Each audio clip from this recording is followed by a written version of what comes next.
Bonsoir tout le monde, bienvenue sur Entrée de Live, on s'attaque à une nouvelle vidéo critique sur Bird of Prey, la fantabuleuse histoire de Harley Quinn. Alors c'est un film réalisé par Cathy Yan, à qui on doit Dead Pig, et scénarisé par Christina Hodson. Et navré d'avance, c'est mal sacré nom et prénom, ce n'est pas voulu. Alors petit synopsis de départ.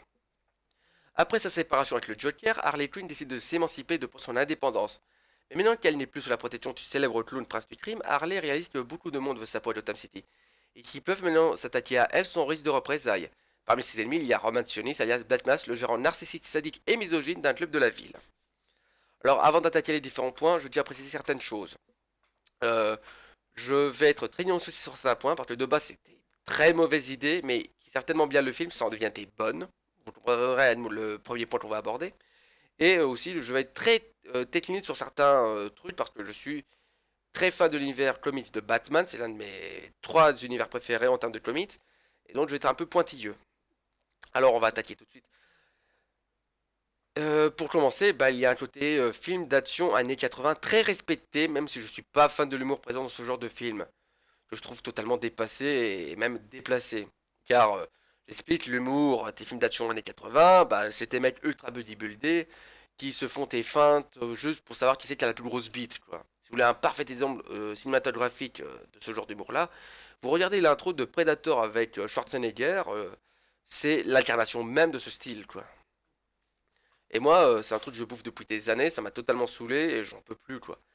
Mais néanmoins, l'utilisation qui en est fait dans ce film-là sert énormément le propos féministe mis en avant par le film. Parce que là, ça met en avant des personnages féminins extrêmement badass, très forts, qui peuvent casser des gueules aisément à 40 mecs, et qui font des concours de qui c'est qui s'impose et qui c'est qui a la plus grosse paire. Et là, c'est très rafraîchissant en fait que ce soit des femmes qui soient mises en avant à ce genre de film-là. Ça casse totalement les codes très masculins installés dans Hollywood et ça sert le propos du film. Moi, j'en suis très fan si c'est bien utilisé comme ça. Mais non, espérons qu'on va pas tomber dans le l'excès, mais dans le cas de Bird of Prey, c'est un très bon emploi. Alors sinon, le jeu des acteurs est parfait, il n'y a rien à acheter, aucun acteur. Mais il y a quand même quelques notions spéciales que je tiens à souligner, notamment Marco Robbie qui nous offre une Harley Quinn, mais tout simplement géniale, et qui, elle, en tant qu'actrice, eh bien, on voit qu'elle s'éclate et s'amuse dans son rôle, et qui ne se contente pas d'être là juste pour amener les fans d'Harley Quinn dans les salles, et ni même de remplir parfaitement un short ultra moulant, comme ce fut le cas dans Suicide Squad, quoi. Parce que, putain, mais elle servait qu'à ça, la pauvre, quoi. Et pourtant, c'est dommage, parce qu'elle a vraiment un talent immense, je vois personne d'autre jouer Harley Quinn, quoi. Et je tiens aussi à donner une mention spéciale à Edouard McGregor qui nous offre un Black Mask ultra sadique, totalement narcissique et misogyne et à la limite de la folie. À tel point que c'est même Zaz. Alors Zaz, pour vous donner le contexte, Zaz c'est un tueur en série psychopathe dans l'univers de Batman qui se scarifie à chacune de ses victimes. Et bien là, Zaz c'est le plus calme des deux et c'est lui qui doit calmer et recentrer Batman pour pas qu'il parte totalement en couille. Je sais pas si vous avez le niveau de à quel point le personnage peut totalement être fou, mais en tout cas, Edouard McGregor le joue très bien. Et le personnage est très bien écrit, quoi. Donc, bel effort d'écriture et de jeu d'acteur pour ces deux acteurs-là. Franchement, parfait. D'ailleurs, à propos d'adaptation et de personnages, eh bien, il y a des idées très sympathiques, notamment le fait que Black Canary soit devenue afro-américaine, hein, ça fait plaisir quand même. Il y a aussi l'adaptation de Cassandra Cain, qui est donc une jeune pickpocket qui a volé un diamant que Sionis veut absolument récupérer, et notamment de Huntress, et que je trouve très intéressante, surtout qu'elle a pas son costume ridicule là, et notamment une scène avec Huntress et Cassandra que je trouvais géniale, mais qui pour vous bien l'expliquer, je dois revenir un peu sur l'histoire d'Huntress. Huntress est donc la jeune fille d'une énorme famille mafieuse qui a été détrônée par une autre, et toute sa famille a été massacrée devant ses yeux. Et juste avant le massacre, elle a reçu de son petit frère un jouet qui était une petite voiture. Et elle a utilisé cette petite voiture pour s'enfermer un peu dans son monde et ne pas tomber dans la dépression et la folie la plus totale après avoir assisté à cette violence la plus extrême, quoi. Elle a vu toute sa famille se faire massacrer. Et un peu plus tard dans le film, dans la bataille de fin, eh bien, les Birds of Prey et Harley Quinn vont devoir se livrer une énorme bataille contre une armée de gangsters. Eh bien, Huntress regarde Cassandra, qui est donc une jeune fille, hein, eh bien, elle sait très bien qu'elle va assister à des scènes d'extrême violence et juste avant les combats, eh bien, elle lui donne la petite voiture pour qu'elle puisse, pour essayer de la protéger de la violence qui va l'entourer pendant un certain moment. Et ça, je trouve que c'est un bel effort d'écriture et de relations sociales entre les deux personnages. Je trouve ça génial. Surtout que on arrive à me faire impressionner une tresse alors que je la déteste en termes de comics celle-là, hein. Et sinon, bah, la datation de Cassandra Cain, donc la petite Pickpocket, je trouve ça super intéressant. Même si, bon, dans le comics, elle est censée devenir la fille adoptive de Bruce Wayne. Là, je me demande comment ça va se dérouler s'ils veulent reprendre le personnage pour plus tard. Mais bon, voilà. Sinon, je trouve l'utilisation des personnages très cool. Et Harley Quinn aussi est même très cool, hein. Même si à titre personnel, la version qu'ils en ont pris, c'est-à-dire la version de New 52, donc le reboot de l'univers d'ici, eh bien, pour moi, c'est juste une tentative de vouloir concurrencer les films Deadpool, quoi. Alors, oui, en même temps, la Harley Quinn New 52 a toujours servi à concurrencer les comics Deadpool. Mais là, c'est totalement con parce qu'on essaie de faire du Deadpool, mais on essaie de le faire en étant ultra sceptisé, quoi. Résultat, bah, ça marche moins bien. Ça reste drôle, hein, mais vraiment, il aurait fallu plus partir dans les délires à la Deadpool, justement, si vous voulez faire la concurrence à ce film. Sinon, j'aurais préféré une adaptation de la Harley Quinn des années 90, quoi, la première. Ça, c'est vraiment une question de goût, hein. C'est pas un mauvais point au film. Ils ont fait ce choix-là depuis le Suicide Squad. Ils y sont tenus, je respecte ça. Et en soi, c'est pas du tout une mauvaise Harley Quinn. Et le jeu d'actrice de Marco Robbie, encore une fois, caliente. Sinon, bah, on peut noter que le film prend enfin en compte et utilise quelque peu le syndrome de Stockholm que souffre Harley Quinn, quoi. Même si c'est très léger, ça dure qu'une seule scène. Parce que, en gros, elle est capturée par Black Mask, qui vraiment la domine, etc. Et il la gifle. Ce qui est une maltraitance qu'elle a déjà subie par rapport à sa relation avec le Joker, hein. Le Joker l'a torturée, hein. Je vous rappelle dans Suicide Squad, il électrocute, hein. Et elle s'imagine en délire avec elle en tant que mère de famille et lui en tant que père, en développant son syndrome. Ben, là, son syndrome de Stockholm réapparaît dans une scène où en gros, dans une espèce de one-man show danse et chant avec Black Mask comme partenaire et Zaz en soutien. Et donc là, on voit bien que son syndrome de Stockholm est en train de revenir, elle est en train de s'attacher à Black Mask. Mais le truc s'arrête net quand Black Mask lui remet une deuxième gifle ultra violente dans le visage.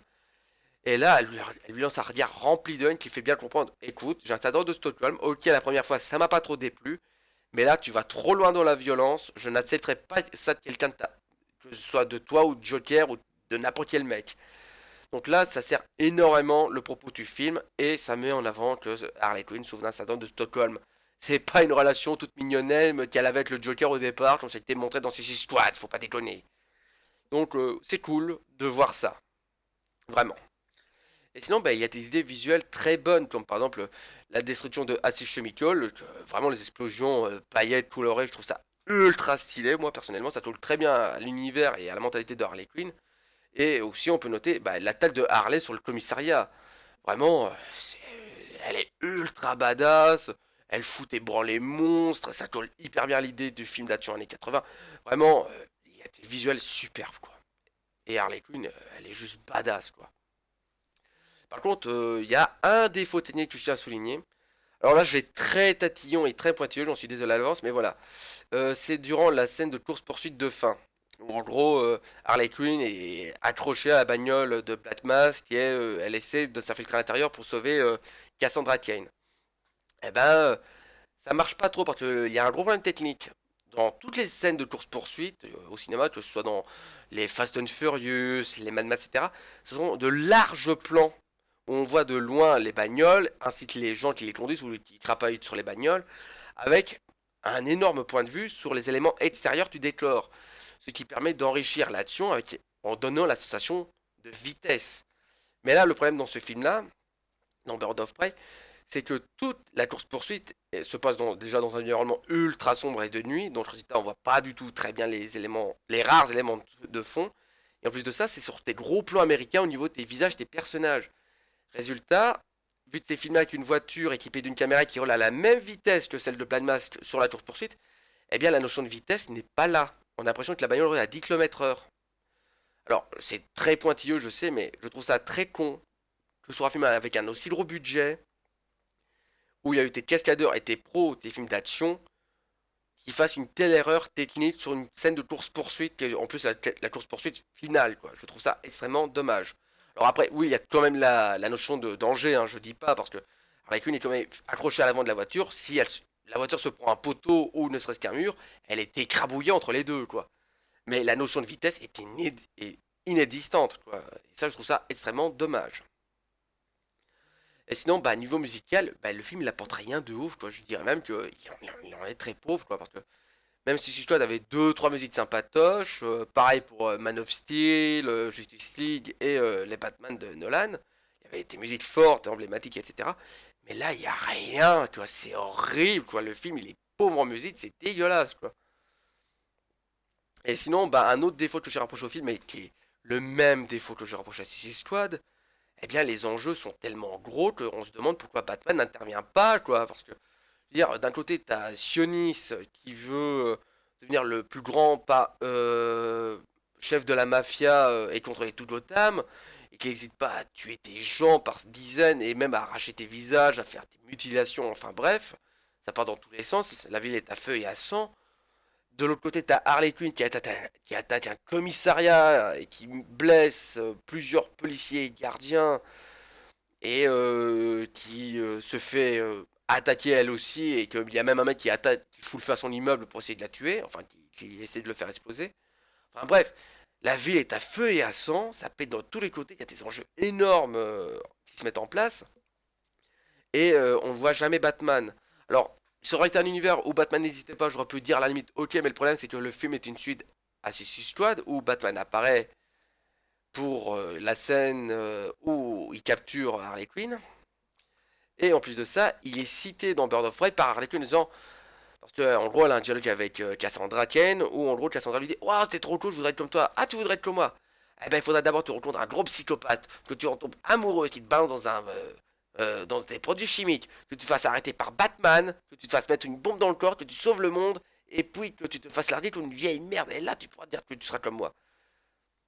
Voilà, Batman est cité, et en plus de ça, l'alien de Harley Quinn dans le film s'appelle Bruce Wayne, en hommage à Bruce Wayne le beau gosse, comme elle dit. Donc Batman existe dans cet univers, il y a des enjeux immenses en jeu par rapport à Gotham City, et Batman n'intervient pas. À droite, il s'en bat les couilles. Et ça aurait pu être facilement évité ce problème, il aurait juste suffi genre un flash info où on explique que ouais, il est occupé de la Justice League à faire X machin, et donc voilà, ça peut marre. Ou alors que l'action se passe très très vite parce que qu'il sera en mode vite, faut intervenir avant que Batman déboule quoi. Mais là, non, non, non, ils prennent bien leur temps, ça pète dans tous les sens, et Batman s'en bat littéralement les steaks.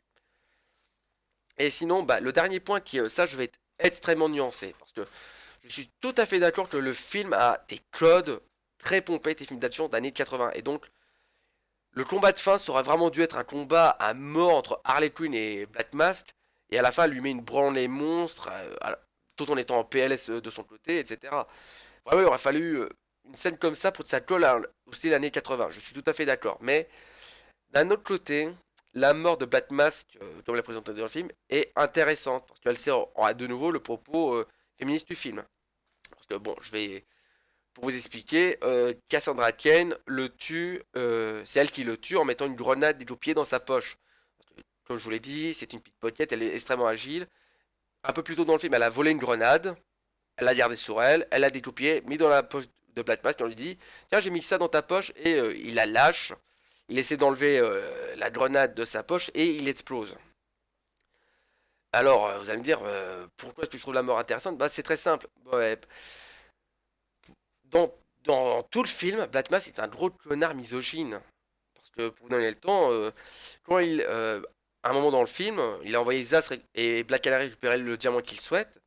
Eh bien, Zaz se fait voler le diamant par Cassandra, qui lui pique avec un petit coup de pickpocket et se barre avec. Zaz revient vers lui et lui dit, alors qu'il est assis à sa table au club où il y a plein de monde, etc., plein de clients et tout, et quand il apprend que Zaz s'est fait voler le diamant, Black Mask pète un câble, mais puissance 10 000.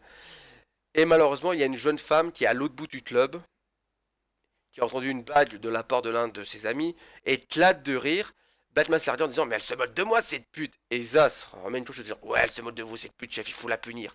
Et donc il y va en furée à sa table. Et en plus il la connaît cette femme vu qu'il l'appelle par son prénom et tout, hein. Et elle lui explique même, non mais c'est parce qu'il m'a raconté une blague, je riais pas de toi. Et bien malgré ça, il s'enfonce dans sa connerie et sa cruauté, sa misogynie toxique. Tu lui dis à la femme, mets-toi debout sur la table. Quoi? Mets-toi debout sur la table. Et donc elle se met debout. Et il l'oblige à danser, comme si c'était une danseuse exotique, alors que tout le monde la regarde, quoi. Et pour l'humilier encore plus et la mettre plus bas que terre, eh bien, il lui ordonne de se déshabiller, d'enlever sa robe. Il lui ordonne littéralement de se mettre nue sur la table avec tout le monde qui la regarde. Alors évidemment, elle veut pas, et résultat, il oblige l'un des convives à la table à prendre un couteau et à enlever sa robe. Et donc la femme, cette pauvre femme se retrouve totalement nue, debout sur la table, au regard de tout le monde, totalement humiliée par Black Mask parce que le mec a passé une mauvaise journée, quoi. C'est un gros connard misogyne. Et là, je suis content que ce soit Cassandra qui le tue parce que Cassandra est une jeune femme, c'est la moins compétente des 5 personnages féminins principaux, donc les 3 Birds of Prey et Harley Quinn, parce que Cassandra, elle a 14 ans, elle a un bras cassé dans le plâtre, et elle n'a jamais appris à se battre. En somme, du point de vue de Black Mask, c'est une sous-merde, parce que c'est une femme, parce que c'est une gamine, parce qu'elle est blessée, parce qu'elle ne sait pas se battre. C'est vraiment l'être le plus faible qu'il voit de tout le film. Et malgré ça, c'est cette jeune fille qui le tue. Certes, de manière un peu fourbe, mais néanmoins qui arrive à faire tomber un gros connard qui pensait être supérieur à ces jeunes femmes parce que c'était un mec. Et ça, je trouve ça sert énormément le propos féministe du film, et je suis à 100% avec cette mort. Même si j'aurais aimé, certes, une mort un peu plus bourrine années 80, mais cette mort sert trop bien les propos féministes du film. Il faut qu'elle reste comme ça. Ça pouvait pas être autrement.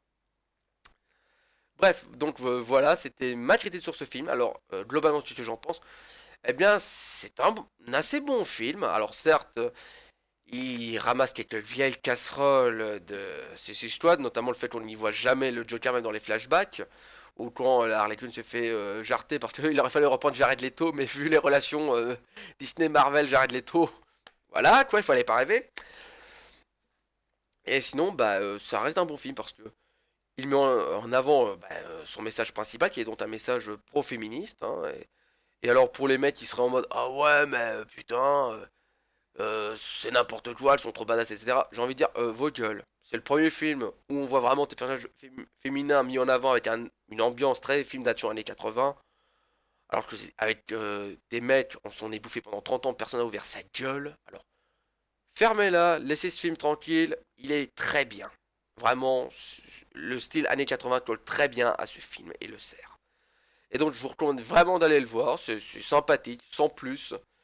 C'est vraiment si vous êtes fan de Marco Robbie et de l'univers DC Comics. Mais sinon, oui, c'est pas le film de l'année, loin de là. Donc, à voir, mais sans plus.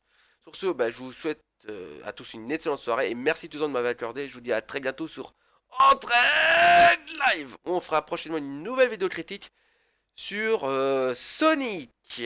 Allez, en avant et accrochez-vous.